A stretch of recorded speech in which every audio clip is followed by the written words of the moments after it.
नमस्कार, मैं डीवी कुशवाहा। मैं जहाँ खड़ा हूँ वह महेश योगी का समाधि स्थल है, जो कि नैनी के अरैल में स्थित है। आप देख सकते हैं, ये महेश योगी की समाधि स्थल है। और सड़क उस पार आपका गंगा जी प्रवाहित होती है, आपको दिखाई दे रहा होगा। वृक्षों के ओर से अगर आप देखें तो दिखाई दे रहा होगा। आज हम मुंशी प्रेमचंद के जन्म दिवस पर उनके जीवन और रचना के माध्यम से अपने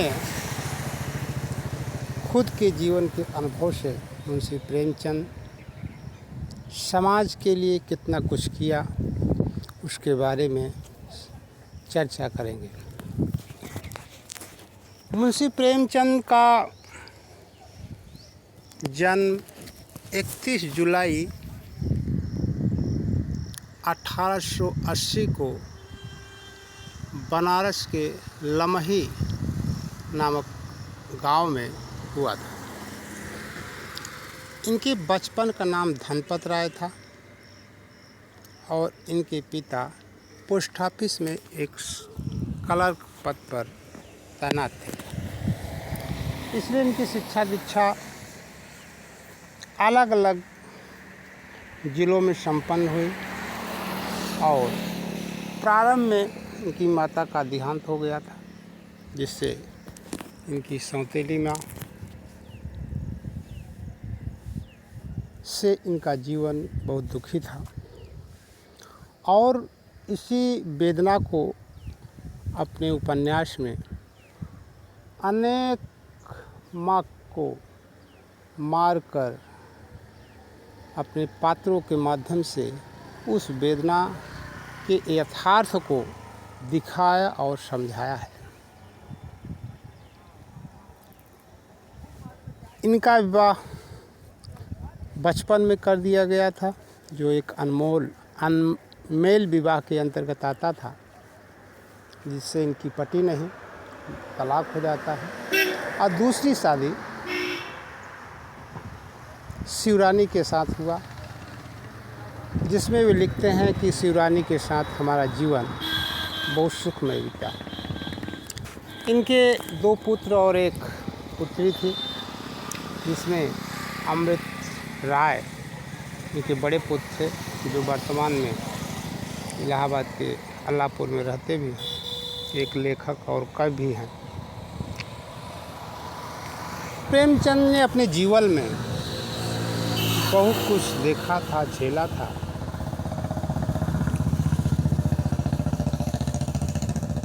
काफ़ी कहानियाँ इन्होंने उर्दू में लिखा और ब्रिटिश सरकार ने इनकी कुछ रचनाओं को जब्त भी किया था। 1920 में जब गांधी जी असहयोग आंदोलन चला रहे थे, इन्होंने अपने सरकारी अध्यापक के पद से त्यागपत्र देकर आंदोलन में कूद गए थे। इनका विचार सामंतवाद को ध्वस्त करके समाजवाद की ओर लाना था। इसका मूल कारण यह भी था कि उस समय जो रूस से एक समाजवाद की लहर चल पड़ी थी, उससे भी कहीं न कहीं यह प्रभावित थे।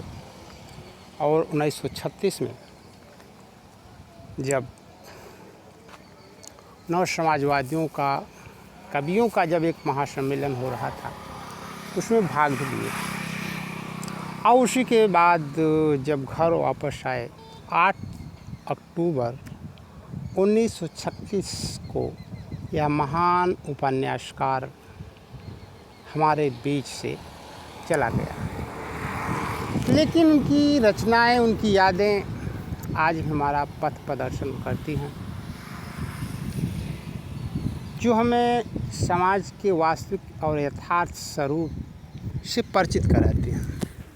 उन्होंने अपने जीवन में लगभग दर्जनों उपन्यास और सैकड़ों कहानियाँ, लगभग 300 कहानियाँ इन्होंने लिखा। उनकी संपूर्ण कहानी को 2 भागों में बांटा गया, मानसरोवर भाग 1 और मानसरोवर भाग 2। उपन्यास में प्रमुख उपन्यास निर्मला, कर्मभूमि, रंगभूमि, सेवा सदन और सबसे यथार्थ के धरातल पर लिखा गया उनकी रचना है गोदान। आज हम उनकी सबसे अंतिम रचना, कुछ लोग उनकी सबसे अंतिम रचना मंगलसूत्र को मानते हैं, जो अधूरी थी, उसको पूरा करने के पहले ही यहाँ से प्रस्थान कर गए, इस धरती से, इस धरा से, तो पूरा नहीं हो पाया। जो प्रकाशित उपन्यास हैं उनमें से गोदान सर्वाधिक प्रसिद्ध और चर्चित उपन्यास है। तो हम आज गोदान के माध्यम से सामाजिक ताने बाने उनके क्या थे, इसके बारे में उल्लेख करने का प्रयास करेंगे। गोदान में जहाँ ग्रामीण पात्र के रूप में होरी, धनिया, गोबर, दाता दिन, माता दिन, श्रिया, चमाइन,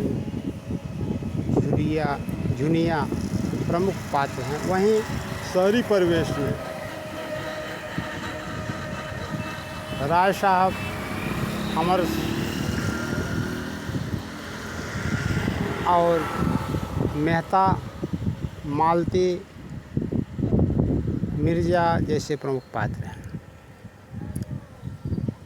उपन्यास की शुरुआत एक सहज भाव से होता है कि गोबर सानी पानी देकर धनिया से कहता है कि आज हमें मिलने जाना है राय साहब के पास, इसलिए गोबर से कह देना कि खेत में चला जाए और हमें लौटने में देर हो सकती है। इस सहज भाव से शुरू होती है उपन्यास। मुंशी प्रेमचंद की यह खूबी है कि अपनी सहजता से ही उपन्यास के पृष्ठभूमि को उकेरना शुरू कर देते हैं।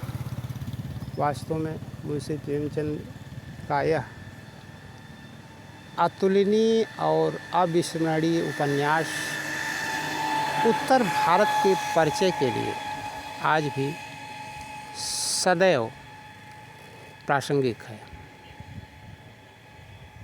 इस उपन्यास में 2 बातें अति महत्वपूर्ण हैं। उन्होंने अंतर्जातीय विवाह की ओर संकेत किया और सामाजिक व्यवस्था को ध्वस्त करने या सामाजिक व्यवस्था पर प्रतिघात करने का प्रयास किया, ताकि सामाजिक व्यवस्था में एक समानता, समतामूलक भाव आए।